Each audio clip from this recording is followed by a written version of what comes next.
Honourable members, let us pray. Lord, the God of righteousness and truth, grant to our King and his government, and to members of the Legislative Assembly, and to all in positions of responsibility, the guidance of your Spirit. May they never lead the province wrongly through love of power, desire to please, or unworthy ideals, but laying aside all private interests and prejudices, keep in mind their responsibility to seek to improve the condition of all. Amen. Please be seated.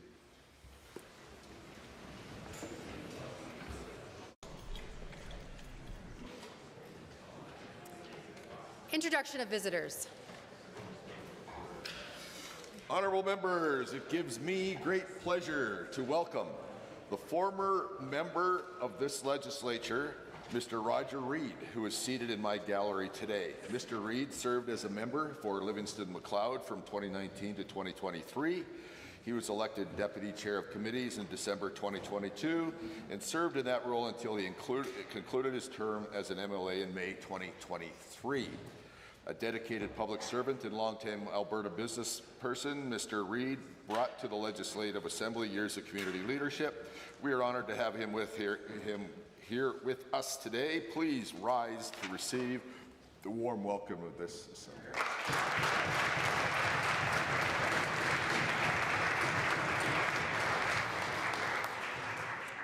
Introduction of guests. Some school groups today, starting with the President of Treasury Board and Minister of Finance. Thank you, Mr. Speaker. To you and through you, I'd like to introduce the grade 5 and 6 students, parents and teachers from Botha School, all the way from my riding of Drumheller-Stettler. I don't get many schools. Thanks for making the drive. Please rise and receive the warm welcome of the Assembly.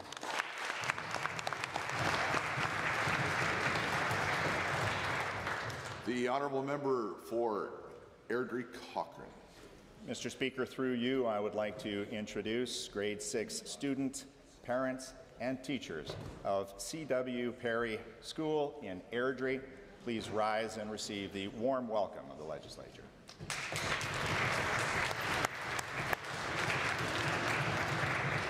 And the member for Edmonton Rutherford. Mr. Speaker, it's an honour to rise, and through you and to you, I'd like to introduce to the members of the House the awesome and incredible students from Steinhauer Elementary School. Please rise and receive the warm welcome from the House.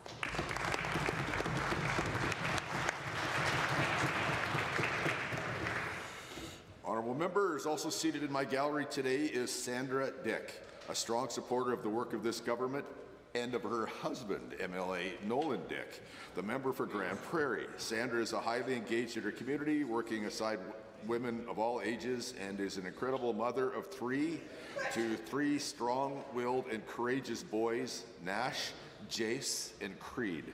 I invite you to rise and receive the warm welcome of this Assembly.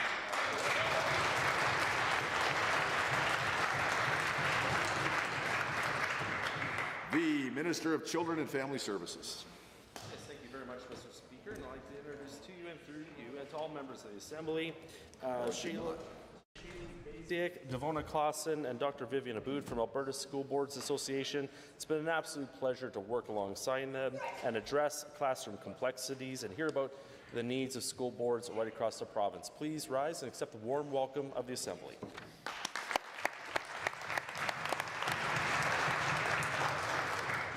The Honourable Member for Livingston-McLeod. Well, thank you, Mr. Speaker. I rise today to introduce to you and through you my CA President, Micah Fader. Micah Fader is up here today to making sure I'm behaving myself, which is a job that you know very well is sometimes very difficult. So I ask him to please rise and receive the traditional warm welcome of this Assembly. And the Honourable Member for Edmonton Highlands Norwood. Community builder in Olds, including a 24-year career as an educational assistant at Cole Olds High School supporting students. She's dedicated her time and talent celebrating diversity and fostering a sense of belonging for everyone. And if I must say, she's one of the best darn candidates our party has ever had. Please rise, Bev, and receive the traditional warm welcome of this House.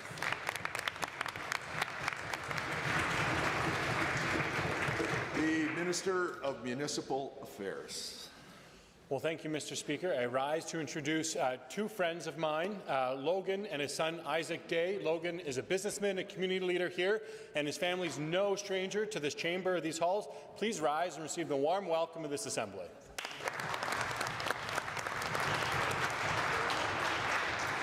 The member for Airdrie East. Mr. Speaker, I have two introductions today. First, welcome to the 6 or 7 students from C.W. Perry. But I'd like to introduce members of the Airdrie Board of Youth Affairs, Mehek Nijar and Juan Cardenas. Please rise and receive the welcome of this assembly.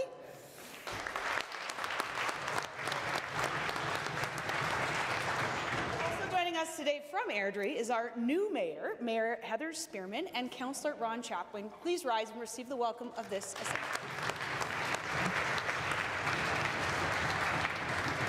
The Minister of Education and Childcare, or the Associate Minister of Multiculturalism, with two intros. Thank you, Mr. Speaker. I'm delighted to rise and introduce to you and through you to the entire Assembly Mr. J. Chowdhury and Ms. Angela Cusero from Calgary.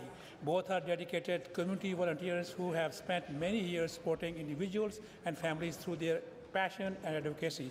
Mr. Chowdhury is the recipient of the Star of Alberta and the Immigrant Impact Award. Ms. Cusero is the recipient of the Inclusive Leadership and Calgarian Making History Award. She is also my constituent. Please rise and receive the warm welcome of the House.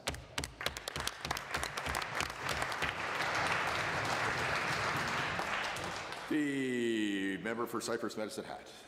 Well, thank you, Mr. Speaker. I rise to introduce to you and through you two amazing Medicine Hat residents, Pastor Gary Mason and his son David, who came up for the provincial prayer breakfast. Gary serves as part of my constituency association and is also currently the head of the Evangelical Association. Please rise and receive the warm welcome of the Assembly. The member for Chestermere Strathmore.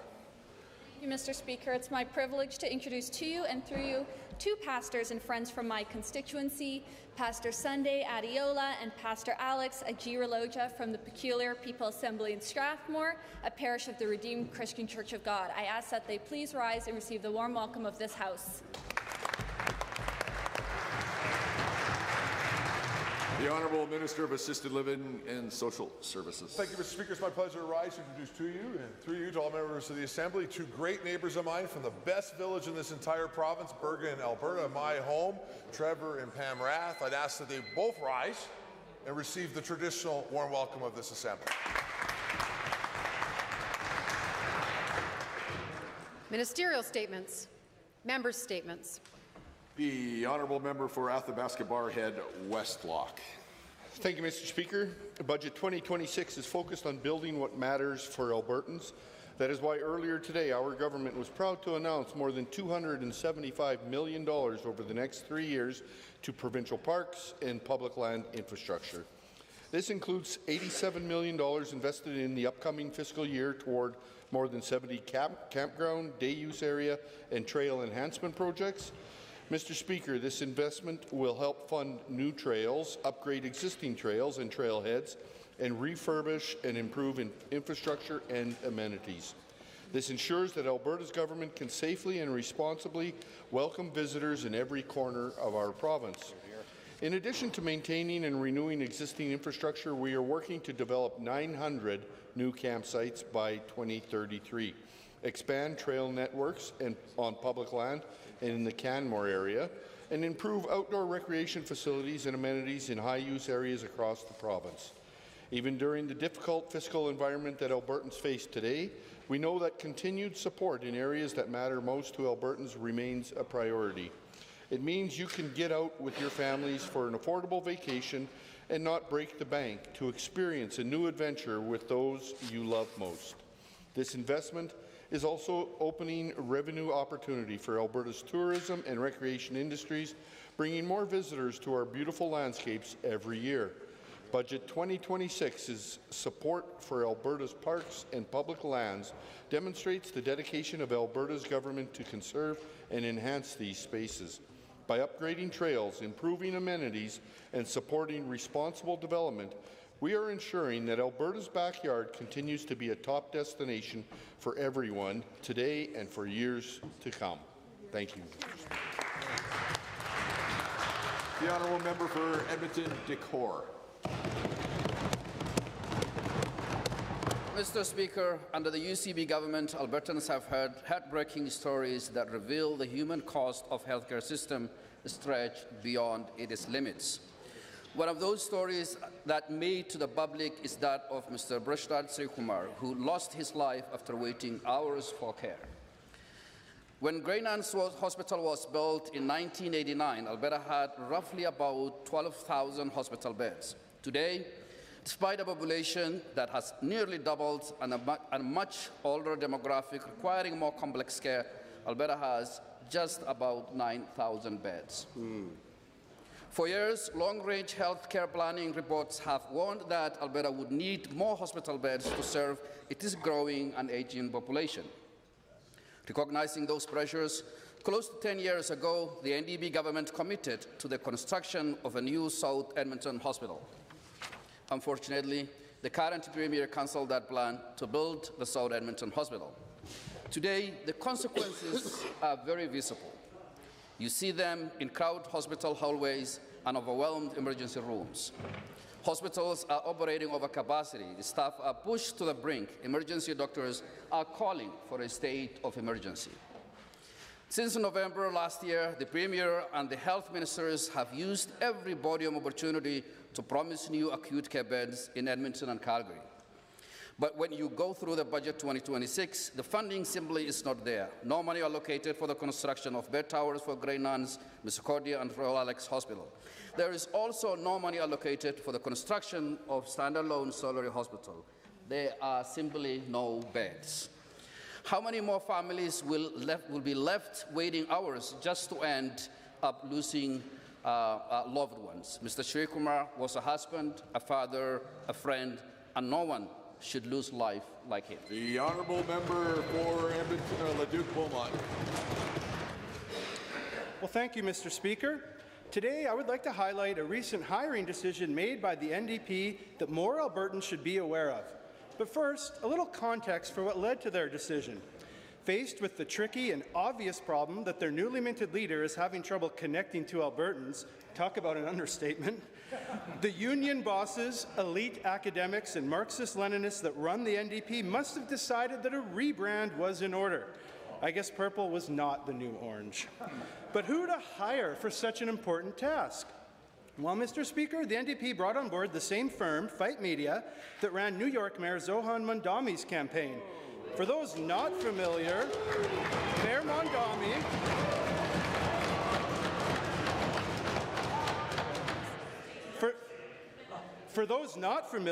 Mayor Mandami is a self-identified communist whose recent election has caused a significant exodus of people leaving the city. But hey, I guess the NDP are familiar with that pattern, as the last time they were in power, people fled Alberta in droves. The NDP even famously told folks to move to BC. Wait, was that not far enough away for you guys? Are Albertans now supposed to move to New York in some sort of socialist fantasy land? I mean, really, Mr. Speaker, this was the company the NDP chose? What, was the Chinese Communist Party's PR firm not available? The real irony in all of this is that at the end of the day, the NDP hired an American PR firm just to advise them to tell everybody how much they hate America. What happened to buying Canadian?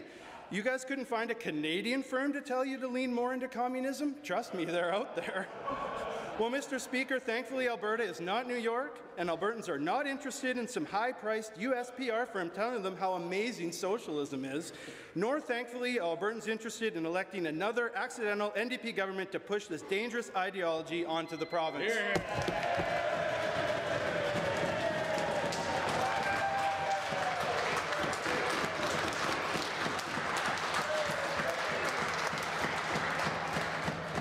Just a friendly reminder that the habit here is to not interrupt member statements. I appreciate the leadership on the House Leader trying to put a stop to that, but It was tempting to let the member start again. I didn't do it, but I think he got a statement out, but I think it's appropriate now to make that reminder.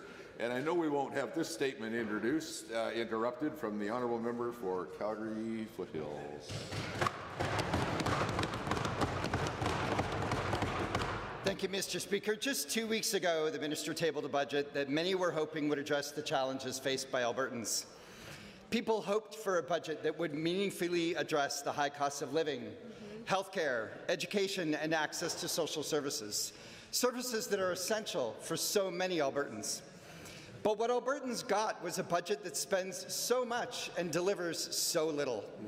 This budget advances privatization in education and in healthcare, but won't improve access to the average Albertan. And it makes it clear the government doesn't consider the needs of disabled people, our aging population, or Albertans in need of healthcare who cannot afford private services that should be delivered through the public healthcare system. Last week, we were all in our constituencies to discuss the budget. I met with Marie, who, with her partner, is raising 2 children adopted from the foster system. Her son will be 18 next week, and despite having initiated the process months ago, doesn't know if her son will have support from PDD when their FSCD coverage comes to an end. I met with Jeffrey, who's been waiting 2 years to know if his daughter will receive supports from FSCD. They're anxious as their daughter gets older and her challenges compound without support. There is no response as to when they might receive such needed supports. The budget offers no hope for these families. The allocations are insufficient to meet the growing needs of Albertans. Marie is unable to work given the time required to care for her adopted children. Jeffrey is facing the reality that his daughter may never get support. The budget saddled Albertans with growing deficits and debt and offered no hope to Marie and Jeffrey that they would get the support they need for their children. The very real challenges faced by Albertans simply weren't addressed in this budget. It's time for a government that would do just that. The honourable member for Airdrie Cochrane. Mr. Speaker, this government uses the phrase, a sovereign Alberta within a united Canada.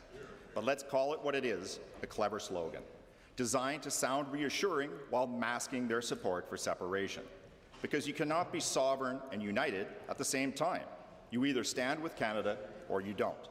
For me, that choice has never been in doubt.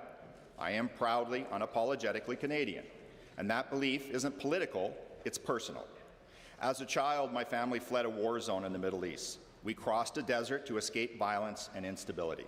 And in that moment of fear and uncertainty, it wasn't division and isolation that saved us. It was Canadians. It was the values of compassion, peace, and responsibility that define who we are. And that experience never left me. Today, my son serves in Canada's Armed Forces, wearing our flag on his shoulder, like so many who believe in service, sacrifice, and protecting something bigger than themselves. That flag means something. I've lived and worked across Alberta, from Grand Prairie to Fort McMurray, Fort Saskatchewan to Camrose, Consort to Cochrane. I've traveled across this country and around the world, and everywhere I go, one thing holds true. There's no place like home. No country is perfect, but Canada is the envy of the world for our freedom, stability, and the opportunity we provide.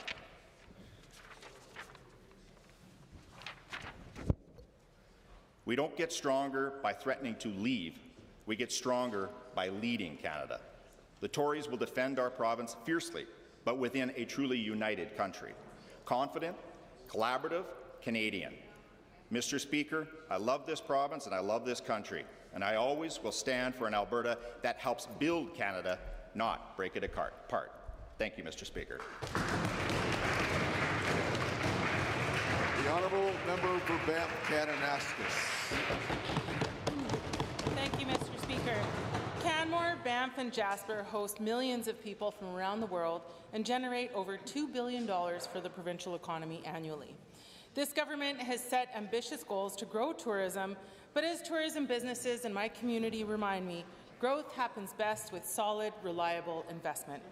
This UCP government wants the growth, but doesn't want to invest in it. This government wants the economic benefits, but rarely wants to give back to the communities who bear the cost. This is yet another failure of the UCP to truly recognize, grow economic potential. Budget 2026 increases the tourism levy to 6% and introduces a new 6% tax on rental vehicles. Both of these will make it more expensive for Albertans to explore their home province. And what about the communities who host tourism? Will they see additional investments in tourism-related infrastructure or tourism-based economies funding? No. Tourism is the main employer in our mountain towns, and more than 7,700 residents of the Bow Valley are born outside of Canada. Our region's tourism economy relies on seasonal workers, temporary foreign workers, and newcomers who eventually become permanent residents and citizens. Each of these people, no matter how long they stay, are part of our mountain communities. Through divisive rhetoric that blames immigrants for their budget woes, this UCP government has made it sound like the thousands of people who work to build our community and work in tourism sector aren't valued. Nothing could be further from the truth. And in truth, the Alberta NDP appreciates each and every foreign worker who comes to our mountain towns to literally serve the world. We know that if they had to pay for a doctor or to put their kid in school, they wouldn't come, and we simply cannot live without them. Living in Alberta's tourism hotspot means I see the implications of these decisions every day. I see how tourism infrastructure costs strain our municipal budget and how we need tourism.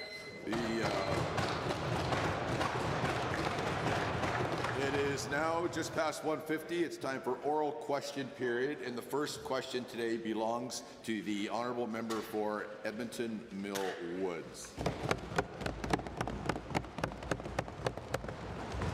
Mr. Speaker, the reviews are in, and this is a bad budget by all accounts. Calgary's new mayor calls the property tax jump egregious, and a Calgary Herald columnist said, quote, "It's cynical politics to begin with, made all the worse by the attempt to camouflage the tax increase by lumping them in with the municipal property tax," end quote. Why does the Premier's budget try to hide its big new tax hikes in Albertans' property taxes? The Honourable Minister of Finance and President of Treasury Board. Mr. Speaker, unlike the members opposite, I'm no expert in hiding things, but I'd say if you were going to do that, you wouldn't announce it the year before. I quite clearly said in Budget 2025 that we were moving to 33% of operational expense for education, while everyone on the other side clamored for more funding in education, not to mention the fact that schools dominate the capital plan, of which 14 of the 40 are in Calgary. These things cost money. We all value education. We've always been at 33%. We're going to stay there and remain at that level. The Honourable Opposition House Leader.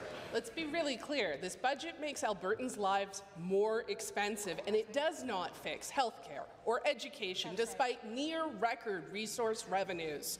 It won't fix overcrowded ERs, it won't fix overflowing classrooms or reduce the cost of living. What this budget will do is double Alberta's debt in just 4 years. Wow. And it shows that the UCP wasted the latest boom on their mismanagement and scandals. Yeah. Affordability is one of the most important things for Albertans, so why can't this government deliver on that, the most important priority for their citizens? The Honourable Minister. Mr. Speaker, it's pretty rich. While the other side, when in power, brings in things like a carbon tax that they didn't campaign on, that makes everything more expensive, transportation of goods, food in the grocery store, everybody fueling up their cars, as opposed to us. What have we done? We've doubled the size of the Heritage Fund while paying down $15 billion in debt. Show me another jurisdiction on the planet that has done that. We are managing responsibly by using surpluses appropriately and weathering through the deficits. That's what Albertans should want. Honourable Member. Our government actually built schools with construction dollars to put shovels in the ground. The finance minister keeps saying that his hands hands are tied. He's relying on near-record resource revenue to, get this, run one of the largest deficits in Alberta's history. Wow. He won't reverse the cuts to healthcare. He has no plan to get the budget back to balance. In fact, the budget breaks the UCP's fiscal plan in 2 different ways. So, when is the government tabling legislation to rip up their own rules against running endless deficits now that you're running endless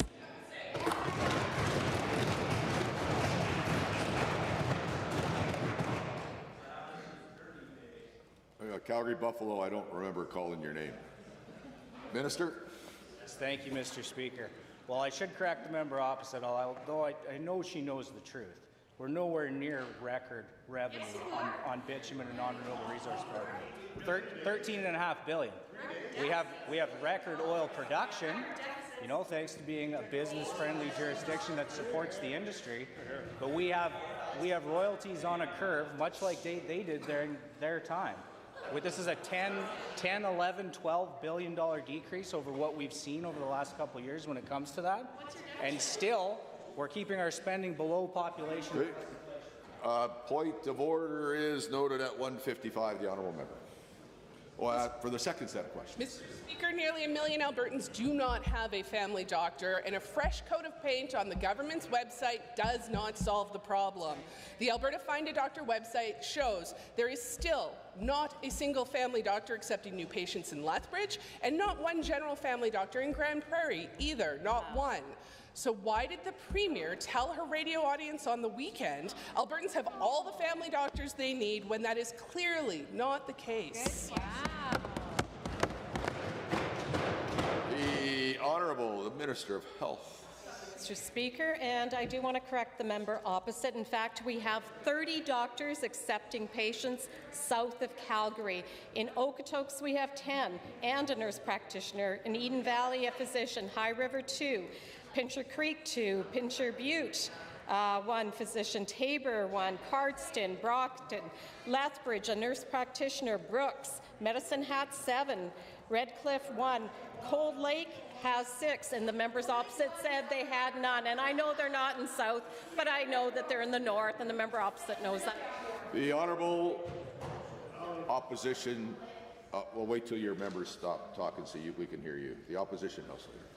Mr. Speaker, this morning we checked the website. There are no doctors in Lethbridge. There are no doctors in Grand Prairie, and doctors in Edmonton do not help those citizens. Yeah. Let's think about Albertans for a moment. For parents, no family doctor means rushing to the emergency room with a sick child. For young adults, getting prescriptions like for birth control become a burden. For seniors, no family doctor means getting life-saving referrals to specialists is now harder. The government hasn't delivered on their promise for new triage doctors, and they blame doctors for that. Why does the Premier keep saying there's enough doctors for everyone when there is not? All right. Both sides of the House have fairly routinely gone past when you're supposed to stop talking, so let's just try to do that, okay?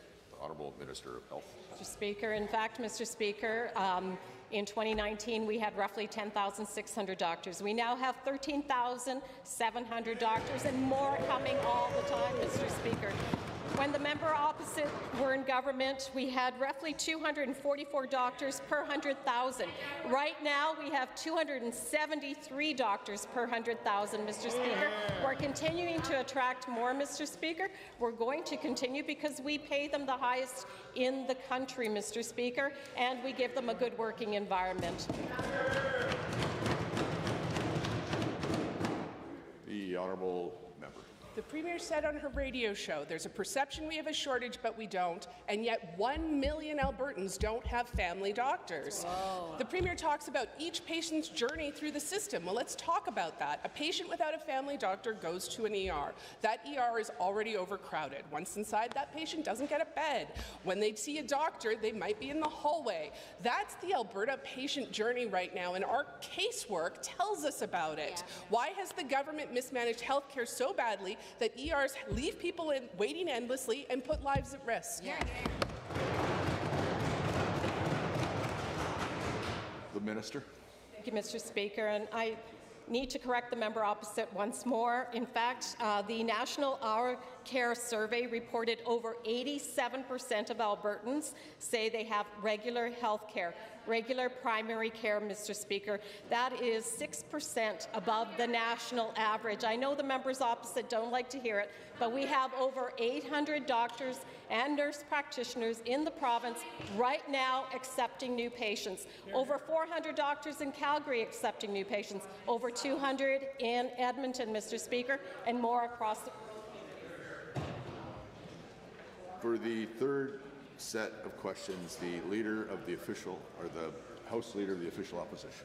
Mr. Speaker, everyone knows when the Premier talks about sovereignty, she's sending a message to separatists. Yeah. She told separatist Alberta Prosperity Project that she'd be threatening Canada to meet her demands or else.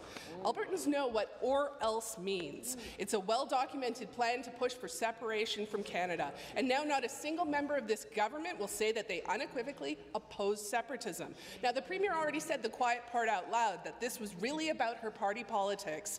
Is that why the government still won't let MLAs say they denounce separatism?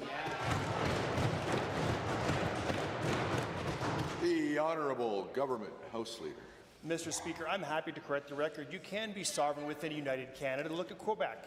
They have a way of dealing with the federal government that we would actually like to adopt here in Alberta, particularly with things like immigration. But what I can tell you is the members opposite hate direct democracy. They hate the fact that Albertans have a say. There are 4 citizen initiative petitions that were active: the Forever Canada petition, the Independent Schools petition, the Alberta Prosperity Project petition, and the one on coal. We're only talking about one, Mr. Speaker, because the rest they agree with. They only agree with stuff if they like it. On this side of the House, we let Albertans have their say. Honourable member. The talk of separatism is already chilling the business climate. That's what Alberta business leaders are saying if the government ever cares to listen. First Nations leaders have made it clear to the government has lost confidence over this if they ever care to listen. And the Attorney General has said the unconstitutional question put forward by the Premier's separatist supporters won't be allowed on the ballot. It's unconstitutional. It won't be on the ballot. Why won't the Premier simply say that there will not be a vote on separation this fall?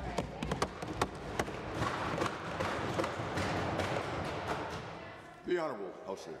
Mr. Speaker, I admire how the members opposite never let evidence interfere with their opinions. On this side of the House, I can tell you we are supporting jobs. And Mr. Speaker, Alberta is responsible for 69% of the new jobs created over the last year in the entire country. People are coming here because there's opportunity, Mr. Speaker, and the members opposite have no idea how to build an economy because when they were in government, they literally attacked job creators and they told them to leave the province.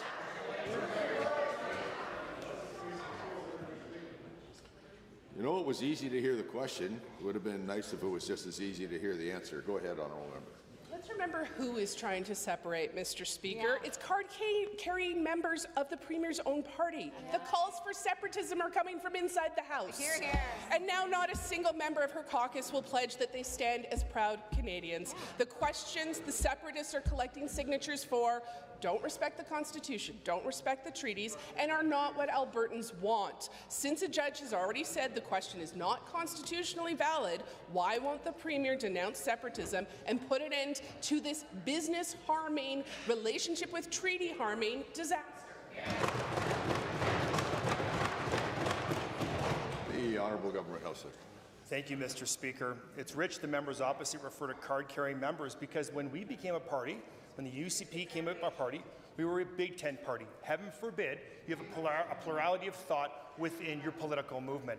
Unlike the members opposite, who would tell their members what to think, who would tell their members how to behave, this sounds a lot less like the New Democratic Party and the old Communist Party. Order. The fourth set of questions goes to the Honourable Member. Remember that order part? We just want to hear right now from the Honourable Member for Calgary Mountain View. Quote, Alberta is not ready to deal with the threat of online disinformation coming from foreign actors in a possible referendum campaign on separation this fall, end quote. This is a massive concern. Elections Alberta has no mandate to deal with this. Quote, Alberta is not ready at all. This, according to a former director of intelligence for the RCMP. And the misinformation is already spreading. What is this government doing to protect Albertans?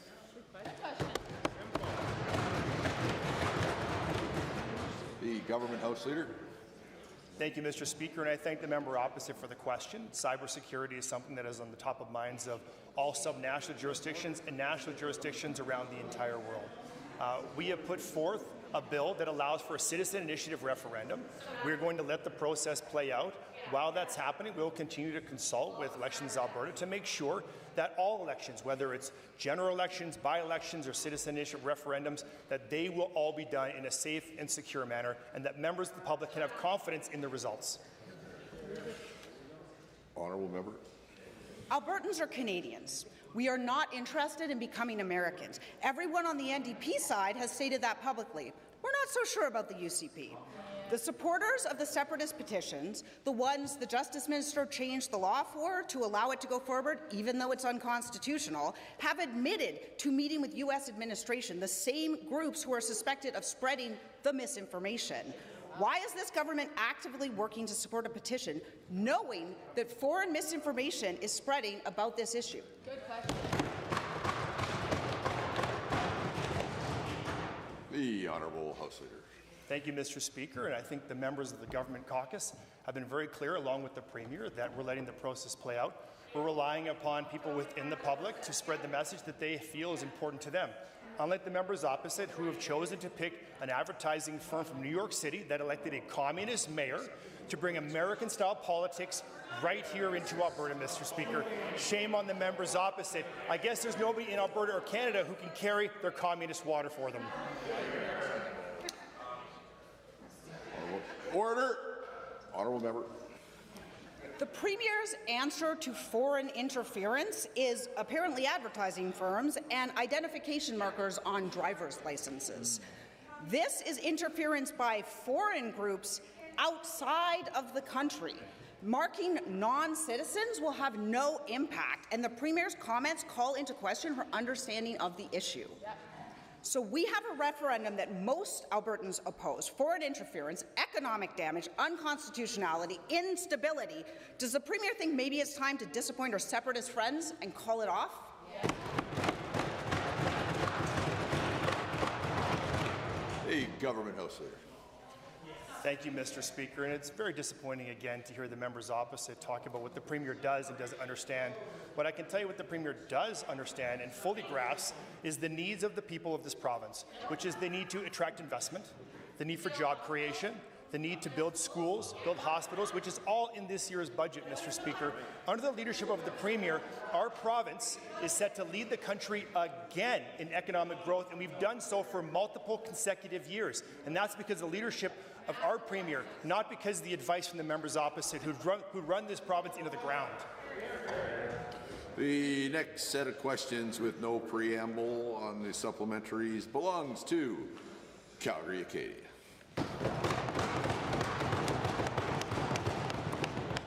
So, Mr. Speaker, when a parent leaves their child in the hands of a care provider, they expect that they will be safe and they will be protected.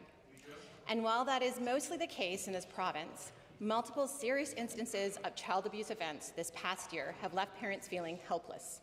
And what's worse, these shocking events have raised concerns about gaps in the Early Learning and Child Care Act, and which this government has failed to do anything about. When can we expect the Minister of Education and Childcare to step up and do something about it? Yeah, good question. The Honourable Minister of Education and Childcare. Mr. Speaker, the only people who have failed to do anything are the NDP. When they were in power, they made no attempts to make any changes to the relevant legislation, to enhance parental notification, or do anything of the nature. That being said, Mr. Speaker, I firmly believe in the importance of parental notification, and I've directed my team to take a close look at the relevant legislation and accompanying regulations to see where we can further strengthen information that's provided to parents so that they have the fullest possible transparency over operations at their local daycare. Honourable member. Given that, wow, that was an interesting answer to that question, and given that several of the child abuse cases this past year, parents were not notified of the incident until days and sometimes months after, and given that I appreciate the efforts now that the minister is promising to Albertans, it's been a family waited 5 months before ever learning that their child was exposed in a childcare area to those who had abused others. When can we expect the minister to start taking actual action on here and not simply saying that he'll look into it? That's right. Minister. I think I just said, Mr. Speaker, that I've directed my officials to take a close look at the Act and accompanying regulations to see how we can strengthen notification information to parents. I'm not sure what the member opposite is referring to with respect to any kind of 5-month delay. I'm not sure if the member is asking me to break the law, because when an active criminal investigation is underway, there are very clear requirements and stipulations regarding possibly interfering in any kind of criminal investigation, which of course we will not do.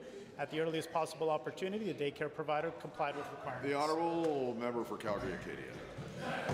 Given that their child's safety is top consideration in every decision a parent makes, and given that parents deserve the opportunity to make informed choices about where they place their children for care, by having access to child care programs, full history, inspection reports, licenses, and more, and given, as of today, we've learned that maybe they'll look into things, will this minister commit today in this House to timelines?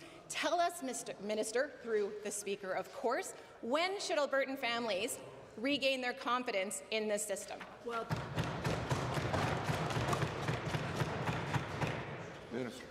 Parents will definitely be able to regain confidence by our administration, because I know when the NDP was in office, they did absolutely nothing to strengthen notification to parents. They did absolutely nothing to enhance transparency. In fact, the only thing the NDP did and continue to do is demonize care providers. They demonize for-profit child care providers, assuming that they're motivated only by profit. They continue to attack members of that industry in providing child care services. We will not be doing that, Mr. Speaker. We value our child care partners, and at the same time, we will strengthen notification requirements for parents.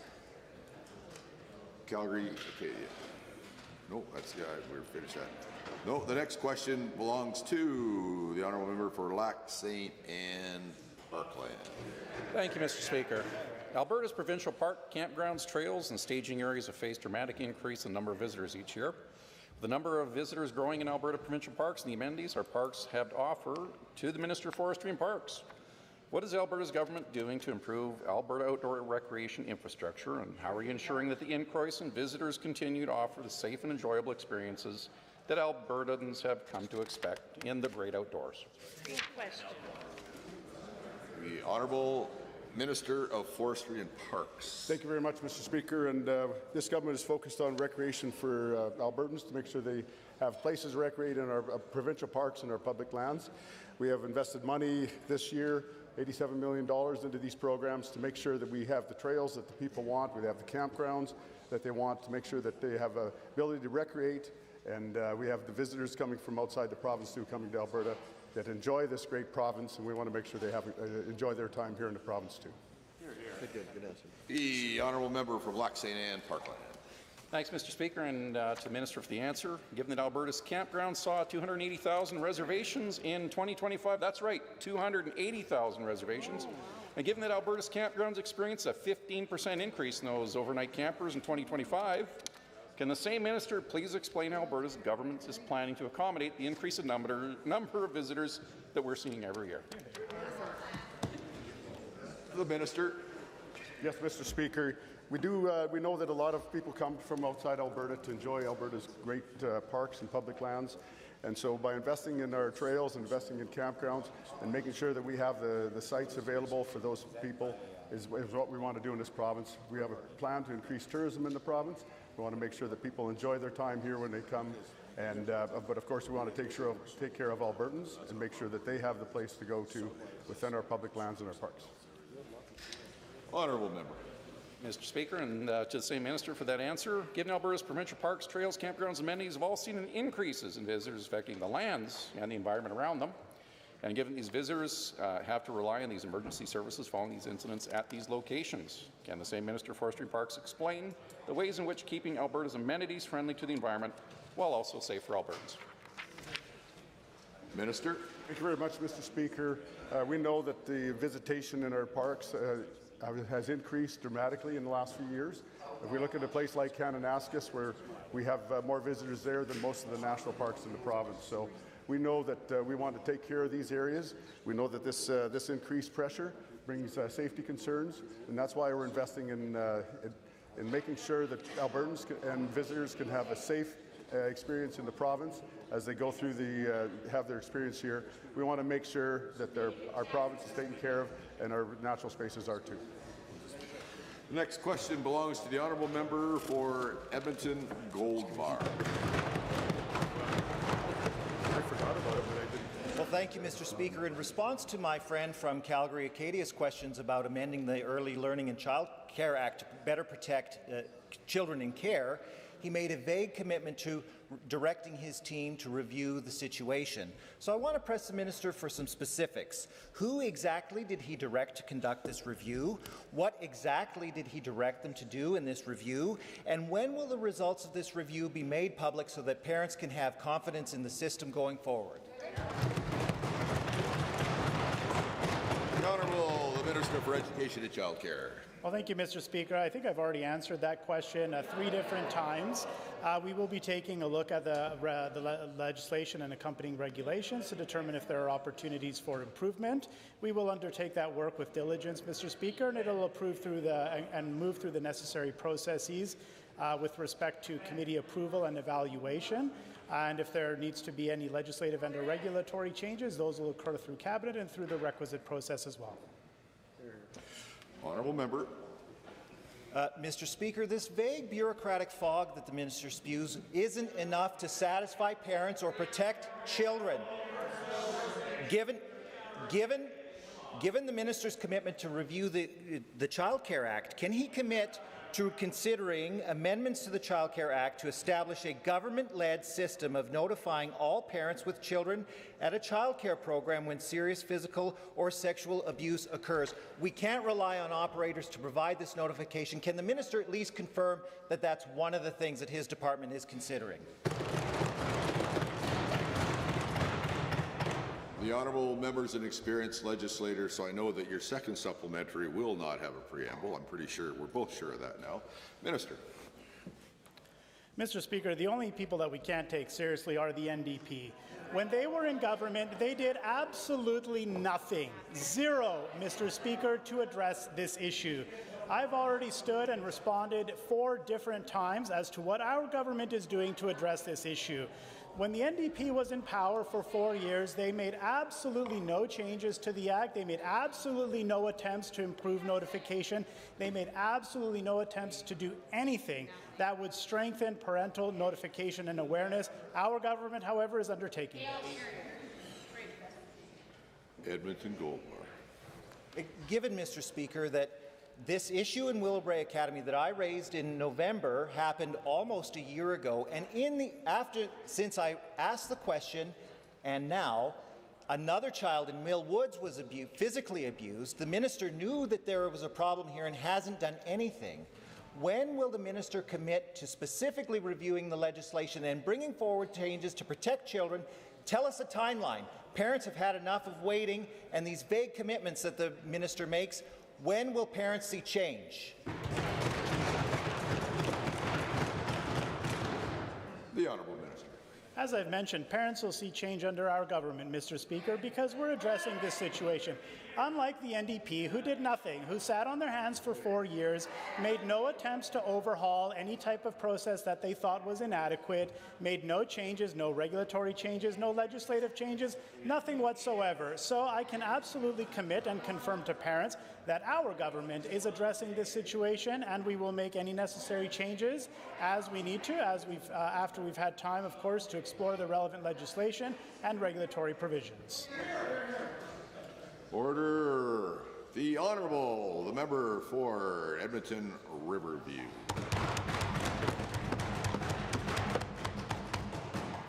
In the Minister of Finance's budget address, he says, "We're not making massive program cuts. We focus on maintaining the projects and programs that truly serve Albertans." Those words may sound comforting, but seniors have been singled out to shoulder the burden of a 9% decrease in the income threshold, which determines eligibility for programs. These programs help seniors living on low income manage affordability at a time of high costs. 9% is a massive cut.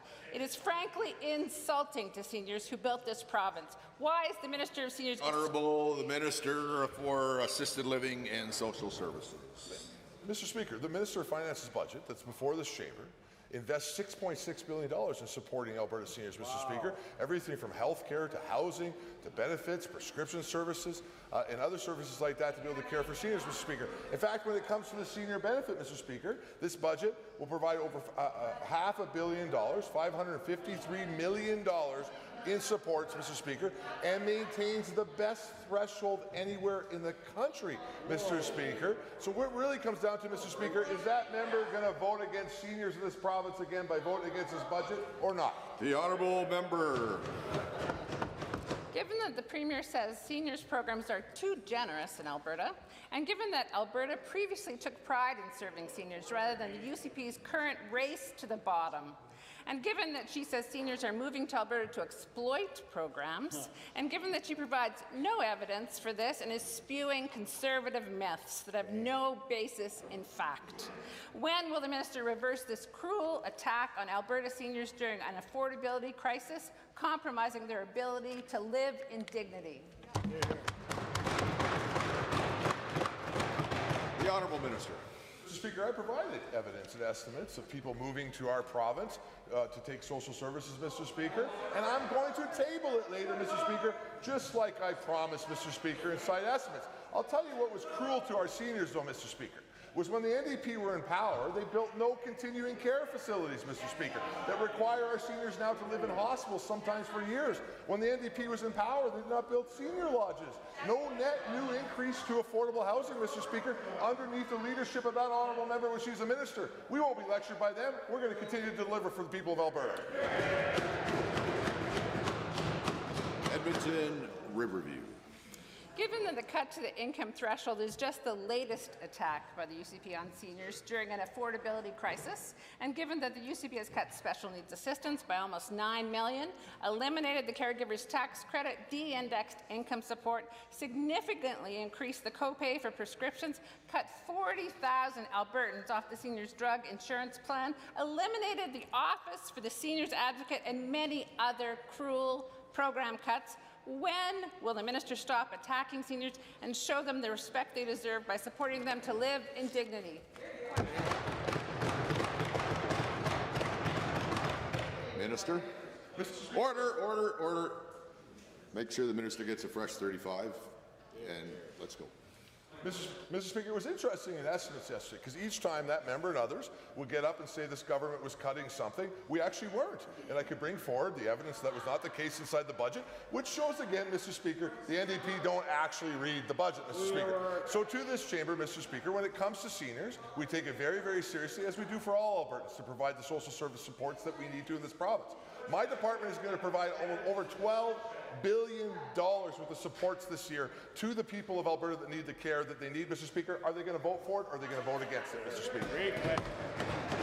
A point of order was noted at 2:22 p.m. and now we'll only hear from the member for Bonnyville, Cold Lake, St.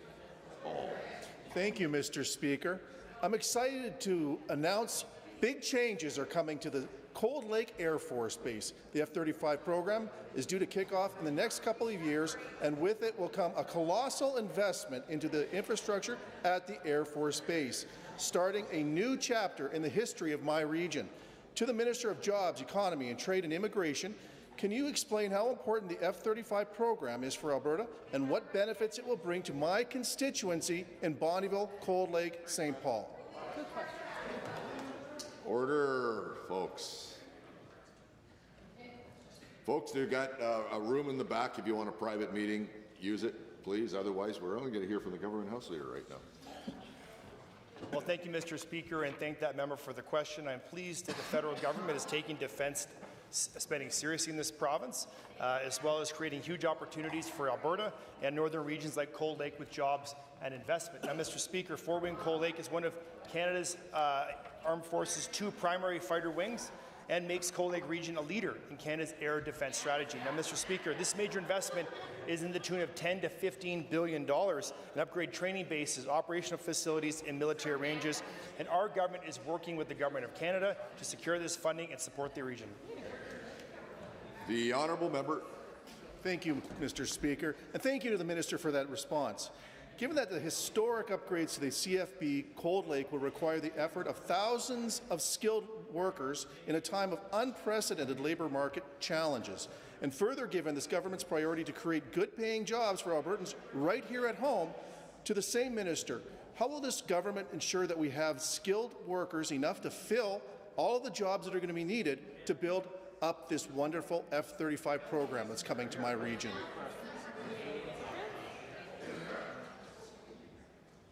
The Government House Leader.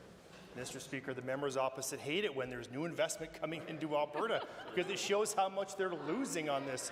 Mr. Speaker, on this side of the House, we're going to continue to build a workforce right here in Alberta to support the expansion in the Air Force Base, to establish the F-35 program, because, Mr. Speaker, we need construction workers, skills, trades, technology.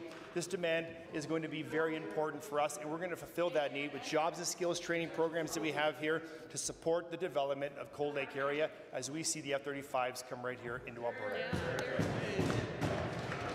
Thank you. Lethbridge West, I could hear you more than I could hear the person talking right there. The honourable member. Thank you, Mr. Speaker, and thank you for that fantastic answer. Given that many of these workers will want to bring their families while they're building up our nation's defence in the beautiful Lakeland region, and further given that these new community members will rely on local services like healthcare, education, and housing, and even more, Mr. Speaker, to the same minister, how will this government adapt to the influx of population into the region, and how will we make sure that there's adequate resources for Bonnyville, Cold Lake, St. Paul during this transition period? The Honourable, the Government House Leader. Well, Mr. Speaker, people coming to Alberta by record numbers is nothing new for us. It's new to the NDP because they couldn't see it, not even their wildest dreams. But I can tell you that Alberta families recognize that we need to continue to support the development and growth in the area. And that's why, Mr. Speaker, we're investing in this budget led by the Finance Minister and the Premier. We're investing in new schools. We're investing in new hospitals. We're investing in new infrastructure with roads. Mr. Speaker, Alberta is leading the charge in economic development. We're leading the charge in growth. And we're investing in the future of Alberta because we know it's important and people are going to keep coming here because they love this province. The next question belongs to the honourable member for Calgary-Cline.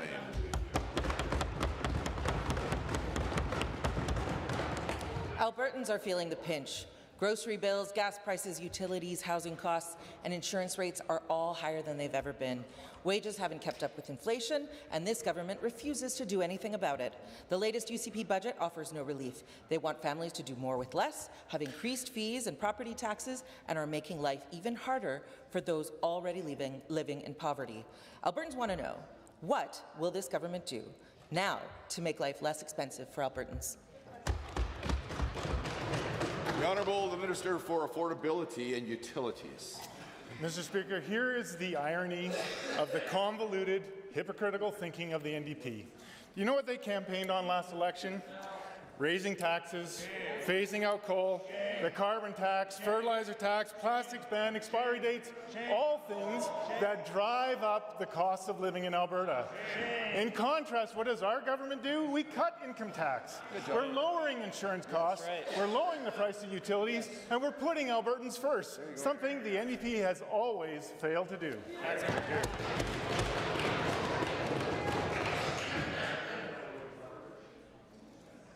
Order. The honourable member. Given increases to fees, taxes that they're downloading onto cities in this budget are hitting everyone from workers to homeowners to seniors who have built this province. And given that the UCP is now proposing drastic cuts for the most vulnerable, those on AISH, low-income seniors and families, and given that the UCP has spent the last 7 years nickel and diming Albertans while increasing their own allowances, citing affordability, When will the UCP government stop helping themselves and instead make life more affordable for Albertans? The Honourable, the Minister for Assisted Living and Social Services. Well, Mr. Speaker, when it comes to people facing disabilities in this province, this budget is going to invest $3.7 billion to help individuals facing disabilities the most in provincial history, Mr. Speaker. In fact, since the United Conservative Party took over from the NDP, who are destroying the province in 2019, we've increased disability funding by $1 billion, Mr. Speaker, almost 40%, Mr. Speaker. So the real question becomes again, why didn't those members do that when they were in power, Mr. Speaker? Because they don't actually care about Albertans. They just care about making noise. This side of the House, we care about getting things done. Honourable member. Given that bluster isn't a strategy, and given that this UCP budget has downloaded costs of their fiscal mismanagement to Albertans, and given that instead of taking accountability, the Premier has instead stoked divisions and then suggested that Alberta is too generous to vulnerable Albertans, and given that this government has had years of record resource revenues and went from surpluses to a $9.4 billion deficit, can the UCP just admit that they have nothing to offer Albertans on affordability, that they wasted a boom, and that it's time for an NDP government? The Honourable, the Minister for Affordabilities and Utilities. Thank you, Mr. Speaker. Again, the track record shows what the NDP would do. Raise taxes, drive businesses out of Alberta, make the cost of living increase for every single Albertan. That is what the NDP campaign on. That's what the NDP continue to do. That's why our government does the opposite. We put Albertans first. We cut income tax. We're lowering the cost of insurance. We're lowering the cost of food. And you know what? We're standing up to the NDP overlords in Ottawa to stand up for Albertans so we don't bear the cost of every other Canadian taking money out of Alberta. The next question belongs to the member from Chestermere Strathmore. Chestermere Strathmore has seen significant new investments in seniors' care, including an aged care centre with 207 beds under construction in Chestermere and a new Strathmore long-term care facility with 96 care spaces, including supportive living and hospice spaces. These projects will add critical capacity for local families as our population ages. Can the Minister of Assisted Living and Social Services update this House on the construction and opening timelines and explain how these facilities will ensure high-quality integrated care for seniors in our region? The Honourable Minister for Social Services and Assisted Living. Well, Mr. Speaker, I'm happy to report that the Aged Care Dawson facility in Chestermere will be opening this spring. And the Strathmore Care Centre is under construction, expected to open in 2027, largely because of the great advocacy of that member, Mr. Speaker, for her constituents. And, Mr. Speaker, we're proud of this because we're actually investing the most money in continuing care capital in the history of the province, Mr. Speaker, creating 15,000 more units over the next 10 years, spending billions of dollars, Mr. Speaker, and that's a huge step forward from when the NDP were in charge with their programs, which built no new continuing care facilities inside this province, Mr. Speaker. Chestermere Strathmore. Thank you, Mr. Speaker, and to the Minister. Given that many families and seniors in Chestermere Strathmore are eagerly awaiting long-term care placements, and further given that opening new beds requires staffing and clinical supports from day one, can the same Minister share the steps that are being taken to ensure that they are adequately staffed so that new long-term care beds are available to seniors as soon as possible? Minister. Yes, Mr. Speaker, I'm happy to report that the budget this year, assuming it passes this chamber in my division, provides another $500 million just for staffing costs in this space, Mr. Speaker, to make sure that we can bring forward the staff that we need to run these facilities. That's in addition to the work that's already taking place for my colleague in charge of primary care and my colleague in charge of acute care as we work to be able to make sure we can bring in all the staff that we need. We're having great success, Mr. Speaker, and a lot of that is because of our excellent Minister of Finance who's helped us be able to get the labour piece in these areas so we can make sure people are properly paid for, Mr. Speaker, and everybody has the services that they need. Honourable member. Thank you, Mr. Speaker, and again to the Minister. Given that affordability remains a concern for seniors and families navigating long-term care, and further given that accommodation costs can create barriers to access even when new facilities are built, Can the minister explain to the Assembly what measures are in place to ensure that the long-term care homes in Chestermere and Strathmore remain affordable, including access to publicly funded beds, minimizing unexpected costs for fixed-income seniors facing rising living expenses? Minister. Yes, Mr. Speaker. As I mentioned earlier today, this budget, we're going to spend $6.6 billion on providing supports for seniors in this province, including increases to Assisted Living Alberta's line item, increases to home care line items, increase to senior lodge line items, increase to staffing line items, Mr. Speaker, to make sure that we're ready to care for our fast aging rates inside our province, Mr. Speaker. We're taking huge steps forward from, unfortunately, what the NDP did, who did not plan for this, Mr. Speaker. We came in, though. We've planned for it. We're fixing their mess, Mr. Speaker, and we're making sure Alberta is not only the best place to live, but it's the best place to retire into, Mr. Speaker. The honourable member for Edmonton Northwest. Well, thank you, Mr. Speaker. For the 7th straight budget in a row, this UCP government has cut provincial funding to Alberta's colleges, universities and polytechnics. Mr. Speaker, $1 invested in post-secondary will pay an exponential return to our economy and to the health and welfare of Albertans. Why has this UCP government cut the advanced education budget for the 7th straight year? By this year, to the tune of $207 million. Wow. The Honourable the Minister of Advanced Education. Mr. Speaker, the information that's provided by the member opposite is not accurate. The budget for advanced education has increased in this fiscal year. We are going to be expanding spaces and a number of seats. We've provided for increases in salaries for our faculty members and other support staff. We were growing, we're increasing, and the member is talking is not accurate. Hear, hear. The honourable member. Well, given that a responsible economist would include inflation and population growth when building a budget, this minister has not included either of those things. And given, Mr. Speaker, creative writing programs have faced deep cuts across Alberta, but clearly fiction composition is alive and well in the Ministry of Advanced Education. Given that students, instructors and researchers and Albertans know very well they are suffering through another cut, how can this minister characterize this budget as an investment? The minister. Well, Mr. Speaker, I'm glad that the member has the creativity to try to explain his incorrect statement previously. The reality is that we live in times when resources are always limited, and we have to find. But with an increased budget, and within the budget, we look to find the optimization and readjust accordingly. The budget is including increases in seats, increase in apprenticeship programs, increase in support for a number of areas, and so that is what we're doing. We're preparing to educate our people for the careers. The honourable member. Well, you know, Mr. Speaker, I just sat through the K-12 estimates this morning, and there was at least some recognition that we need to build for our growing population. That in post-secondary, there's plenty of sound and fury around targeted funding, signifying nothing in overall capacity if you do not increase the budget dramatically.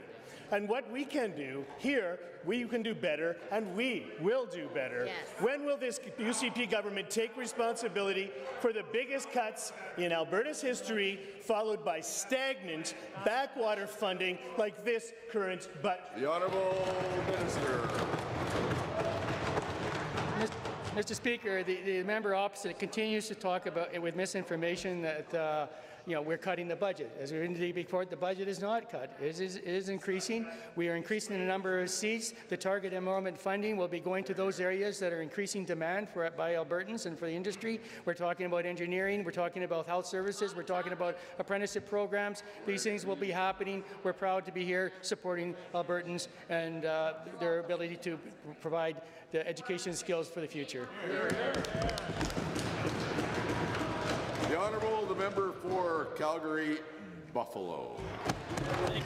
Thank you, Mr. Speaker.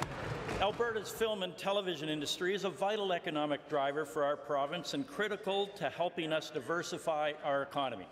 Despite the UCP government's platform commitment to make Alberta's screen industry competitive with other provinces, Budget 2026 lowered the projected allocation for the film and television tax credit by $35 million, bringing it down to $60 million. How will this government ensure that foreign producers making use of the film tax credit do not choose to go to other jurisdictions which offer more generous incentives? Thank you. The Honourable Government House Leader. Mr. Speaker, I thank the member opposite for the question. And through the film and television tax credit, our province is expected to spend $1.6 million, or rather have that much money spent here in this province with productions that are choosing Alberta because of our pristine landscapes and because it's a great place to shoot a film, Mr. Speaker. There have been many wonderful productions that have been filmed right here in Alberta. We continue to welcome these major cinematic productions because we know that Alberta is the best place to do film, to do television, and we welcome future investment. Honourable member. Given that in 2025, Alberta fell to 5th place on the list of busiest provinces for motion picture production, despite our world-class crews, locations, and production assets, and given that high-budget projects like Little House on the Prairie, which Netflix just commissioned for a 2nd season, are choosing Manitoba over Alberta despite having scouted our province as a potential location. And given that the recent changes to BC's incentive, the strength of Manitoba's program, and growing incentives in other jurisdictions, why did the UCP government decide to reduce Alberta's current film tax credit? The Minister. Thank you, Mr. Speaker, and I appreciate the member opposite referencing another province. It's true. Everyone is trying to keep up with Alberta. We are number one, Mr. Speaker, and it's not hard to see why. Since 2020, which is when the film and television tax credit was introduced, we've had 228 productions participate in the program, and we've seen tremendous spending right here in supporting local businesses, supporting lodging, supporting restaurants, as they spend their time here, as they work here, and as they create incredible productions that people see around the entire world. That's a great way to advertise Alberta and its advantage. Honourable member. Given that Alberta's film and television tax credit has not remained competitive with other Canadian jurisdictions, which is a primary reason for the steeply declining production volumes and massive job losses we are now experiencing in the sector, and given that members of the industry have met with representatives of the government in charge of the FTTC to ask for reasonable changes be made to the incentive to reflect the current marketplace as industry falls further behind here in Alberta. What is the minister's plan to ensure that this vital industry can continue to compete by keeping our incentives competitive? The Honourable the Government House Leader. Mr. Speaker, the Alberta Film and Television Tax Credit will continue to make Alberta a competitive place to film, television, and movies, Mr. Speaker. We've seen huge success with programs like The Last of Us, where they blew up this very building that we sit in today.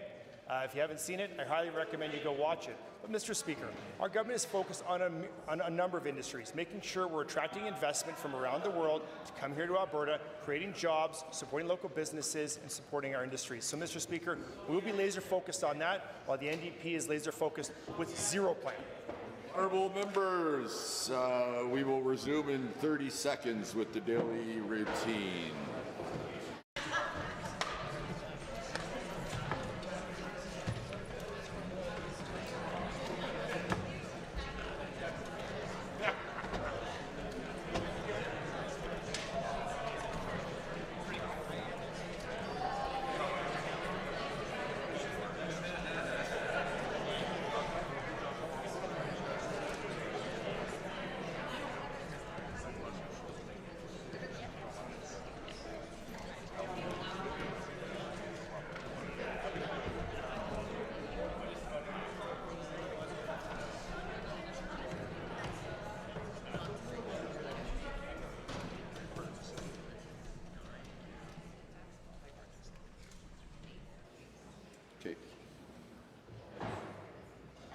Presenting reports by standing and special committees. The Honourable Member for Grande Prairie.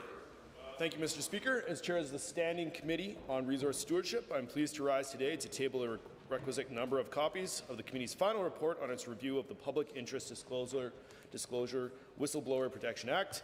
In addition to thanking my committee colleagues and the staff at the Legislative Assembly Office, I would like to specifically I express the committee's gratitude to the representatives from the Ministry of Justice and the Office of the Public Interest Commissioner, who provided technical expertise and support throughout the review process. Thank you. This is of motions. The honourable member for St. Albert. Mr. Speaker, I rise to give oral notice of bill to be introduced, which I will sponsor, being Bill 206, Accessible Alberta Act. Thank you.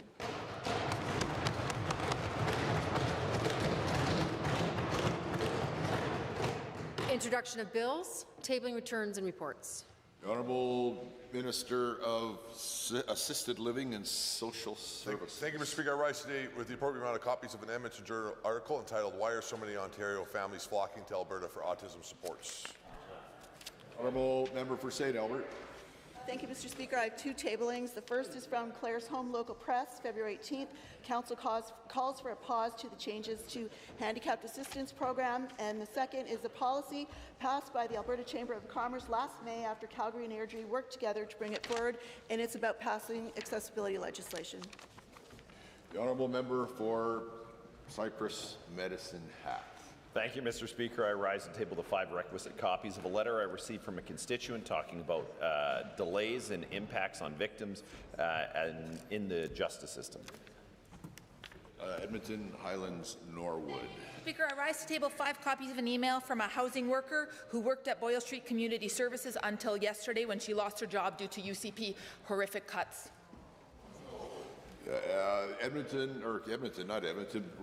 Calgary, Buffalo. Tabling 30 letters from supporters of the Historical Society, Archaeological Society, and Genealogical Society protesting the elimination of their grants totaling less than $200,000. These writers are urging MLAs to reverse it. Okay, tablings aren't really an excuse to make a speech, even if it's a short speech. I see no other tablings. To the clerk. We have now come to the point of the day where we turn this around shamefully because we don't have another accident-free day. So, points of order. First one called at or around 1:55 p.m.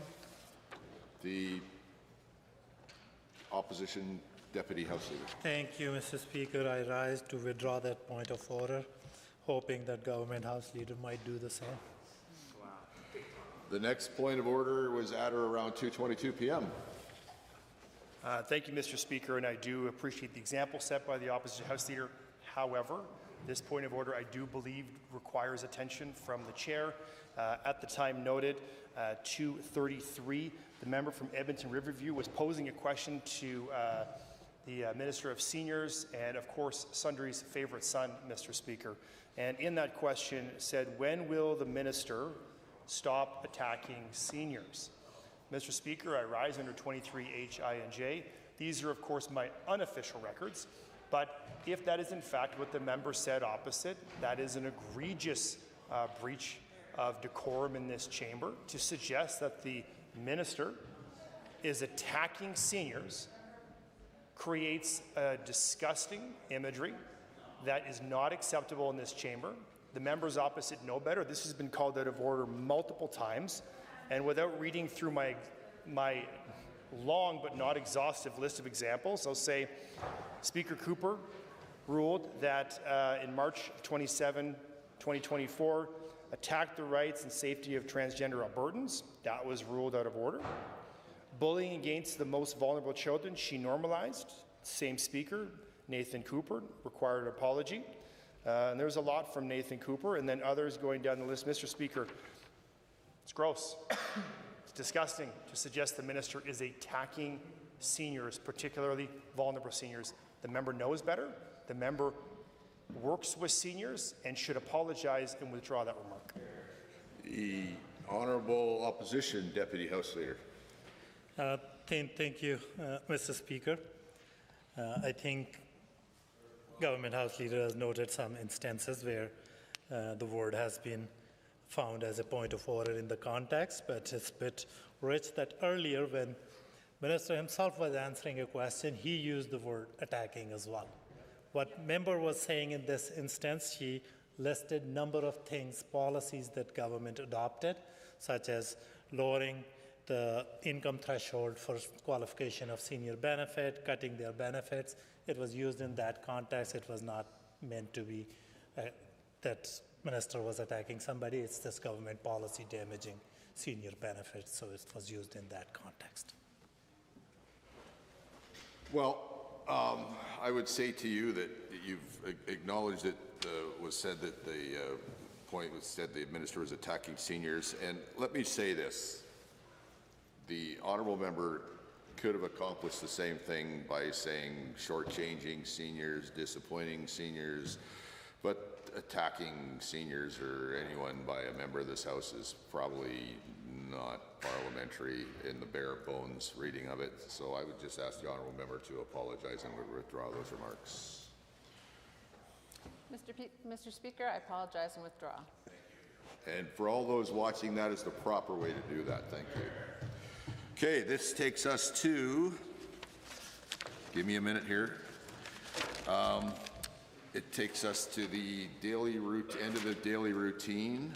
On Tuesday and Wednesday afternoons, during consideration of the main estimates, which is where we are now, the Assembly stands adjourned upon the completion of the daily routine and any matters arising in connection with the routine, points of order, emergency, debate, privilege, etc., to allow for committee considerations of the main estimates. Pursuant to Standing Order 59.01 sub 5 sub B, the Assembly stands adjourned until tomorrow afternoon at 1:30. The Legislative Policy Committees will convene this afternoon, this evening, and tomorrow morning for consideration of the main estimates. This afternoon, the Standing Committee on Families and Communities will continue consideration of the estimates for the Ministry of Education and Childcare in the Rocky Mountain Room, and the Standing Committee on Alberta's Economic Future will consider the estimates for the Ministry of Infrastructure in the Grasslands Room. This evening, the Standing Committee on Resource Stewardship will consider the estimates for the Ministry of Transportation and Economic Corridors in the Rocky Mountain Room, and the Standing Committee on Alberta's Economic Future will consider the estimates for the Ministry of Arts, Culture and Status of Women in the Grasslands Room. Tomorrow morning, the Standing Committee on Families and Communities will consider the estimates for the Ministry of Justice in the Grassland Room, and the Standing Committee on Resource Stewardship will consider the estimates for the Ministry of Energy and Minerals in the Rocky Mountain Room. Honourable members, the House stands adjourned until 1:30 p.m. tomorrow.